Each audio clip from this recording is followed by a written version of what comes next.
Eu, de Setúbal, tinha uma ideia desde pequeno, desde que comecei a estudar Geografia, sempre me pareceu simpático a Setúbal. Uma emoção bastante superficial, mas que se manteve e foi crescendo ao longo dos tempos, porque depois, quando vim para Lisboa muito novo, andei sobretudo na formação por Coimbra e Aveiro, mas depois, quando cheguei a Lisboa, frequentemente vinha cá, ou para comer um peixinho.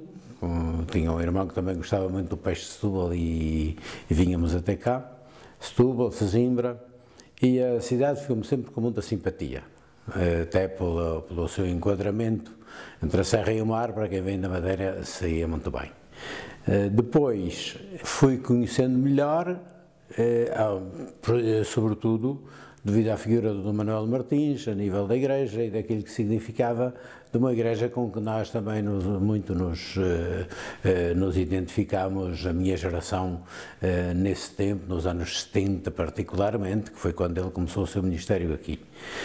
Depois andei por aí fora também, fora do país, mas antes mesmo, o Dom Manuel até me convidou 2 vezes a vir cá à Diocese e criou-se um relacionamento assim que não foi tão frequente, mas muito interessante com ela.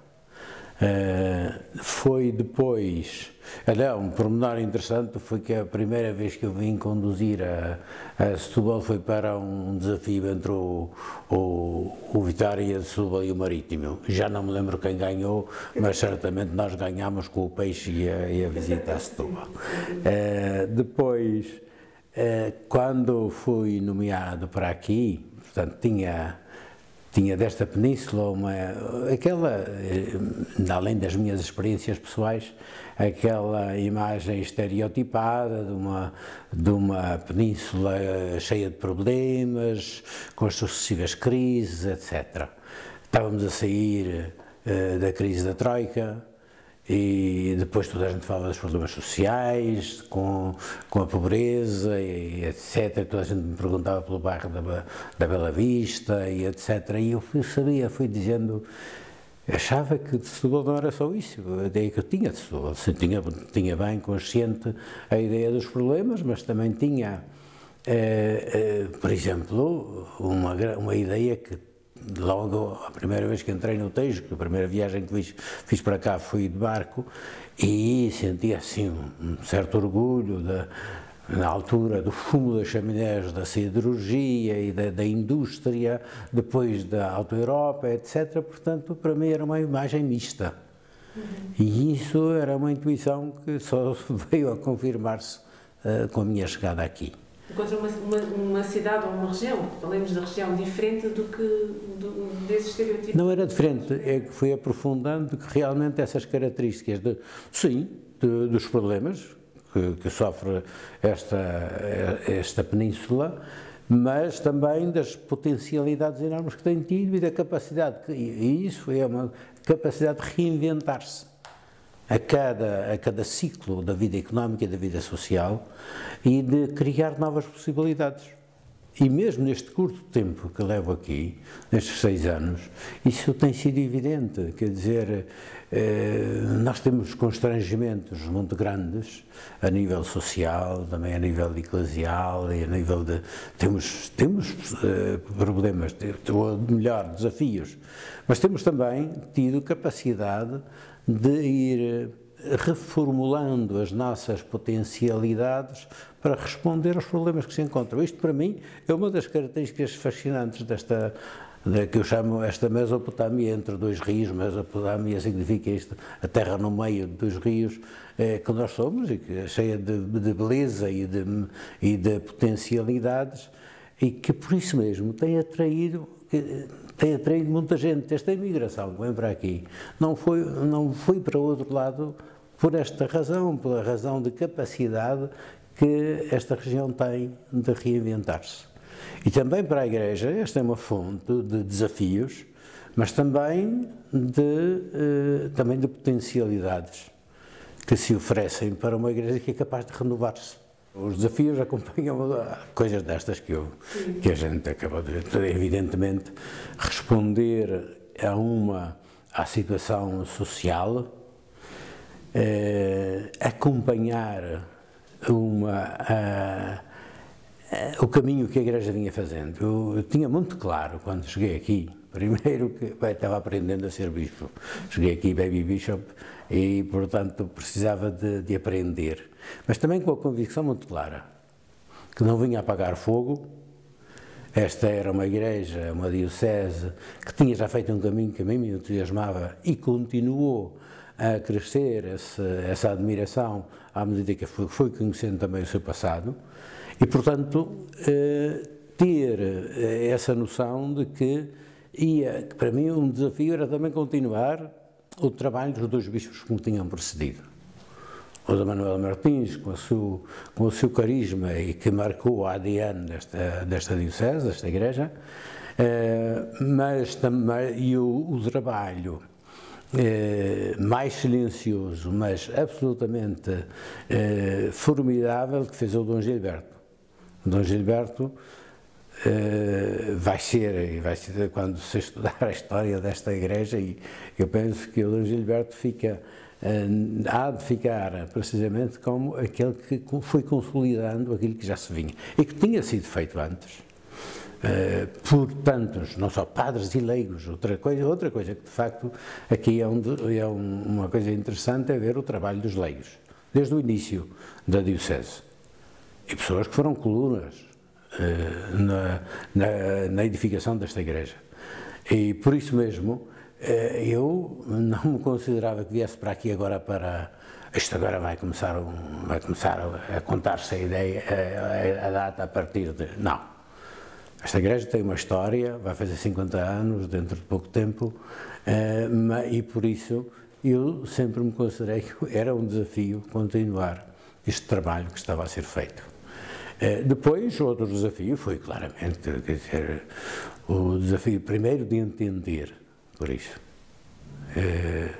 Quando cheguei aqui, estava a chegar, no dia em que fui ordenado, chegou também a imagem da Virgem de Fátima, peregrina, nas celebrações do centenário de Fátima. E eu fiz, nesses 15 dias seguintes, tinha sempre uma procissão à noite.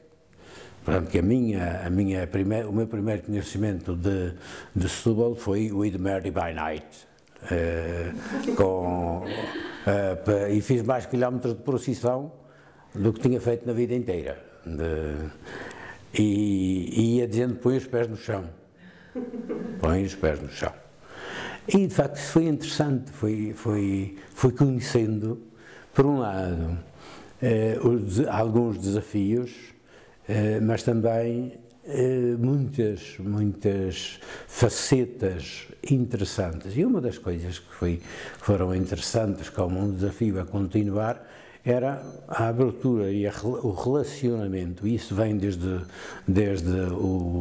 esta igreja, desde os seus começos, um relacionamento com todas as instituições, até em setores e perspectivas que não eram naturalmente os mais próximos, mas com os quais era fácil entabular o relacionamento. Isso é uma das coisas que para mim sempre foram muito, muito interessantes. E concretamente com as autarquias das diversas sensibilidades políticas, mas nunca tive nenhuma dificuldade de relacionamento, e isso não vem de mim, vem da história passada.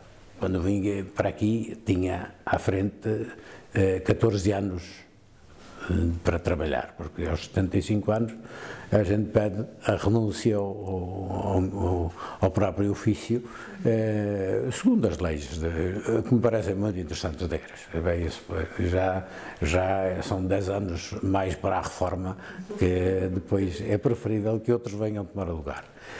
E, portanto, eu tinha 14 anos à frente e nunca pensei que fosse mudado daqui.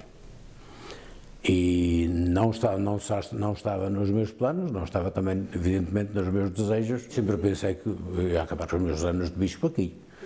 Não é muito, 14 anos não é muito. E por isso também Daí a minha, digamos que não recebi esta notícia e esta convocação com muito entusiasmo. E disse isso também aos responsáveis e também na carta que escrevi ao Papa. Disse-lhe não achava que era a melhor solução. E, no entanto, também disse, quando eu vim para aqui, não tinha outros planos e achava que eram prioritários. E agradeço a Deus ter vindo para cá. Portanto, também agora, não é agora aqui a dizer não à proposta que me vem da Igreja. Isso, portanto, mas isto é para dizer que não tinha um projeto para dizer que fez-se isto. Agora tínhamos muitos projetos. Preciso não esquecer que este foi outro desafio muito grande, que é o desafio da pandemia. Portanto, praticamente aos 4 anos, quando estava aqui há 4 anos e tínhamos já muitos projetos para lançar, alguns deles não estão na gaveta, mas estavam adiados para serem lançados, e este ano concretamente, onde quando vemos já uma certa luz ao fim do túnel, mas que agora ficam aí, e não é que eu choro sobre isso. O que foi feito e foi partilhado por tanta gente, e o que for válido, isso agora caberá às estruturas diocesanas lideradas pelo novo bispo, ou fazer adiantar, ou modificar, ou alterar. Não leve com isso, não é que vá agora pesaroso por isso. Eu sempre me achei um lançador de sementes, e aquilo que for bom que cresça, e o resto que vai ser modificado não me faz, e só espero é que realmente esta diocese continue a crescer e que faça aquilo também que a gente, no fim, fazendo o balanço, encontra sempre coisas que diz poderia ter sido melhor. Isto não tenho a mínima dúvida, e que até pelo conhecimento e pela própria maneira de ser, que a gente chega ao fim e diz coisas que podiam ter sido melhores. Mas o que tenho realmente, e agradeço a Deus, é por aquilo que eu senti aqui como possibilidade de se trabalhar em conjunto e de fazer uma igreja melhor. Isso é, aliás, uma das tónicas que a própria igreja no seu conjunto está a fazer. Levo uma saudade muito grande, mas pior seria não levá-la. Exato.